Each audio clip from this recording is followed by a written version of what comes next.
Ensuite, Rémi Cardon. Merci Madame la Présidente, Monsieur le Président, Madame la Directrice Générale.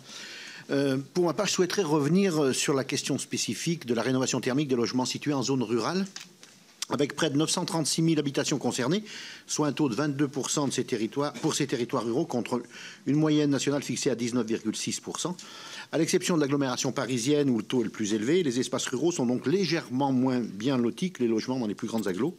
L'explication apportée est souvent l'ancienneté attribuée aux constructions dans les zones rurales, ce qui n'est pourtant pas forcément le cas si on établit une comparaison avec les bâtiments urbains. Ainsi, je souhaitais connaître votre analyse sur les difficultés rencontrées, même si vous avez abordé ce sujet-là tout à l'heure, par la rénovation thermique dans ces territoires. Le dispositif MaPrimeRénov', souvent mis en avant comme une grande réussite par le gouvernement, connaît pourtant de nombreuses problématiques. Plusieurs collègues les ont soulignées et ne semble pas répondre à tous les enjeux. Et ce que vient de souligner ma collègue Gacquer est très important en termes de connexion et de capacité à utiliser le numérique.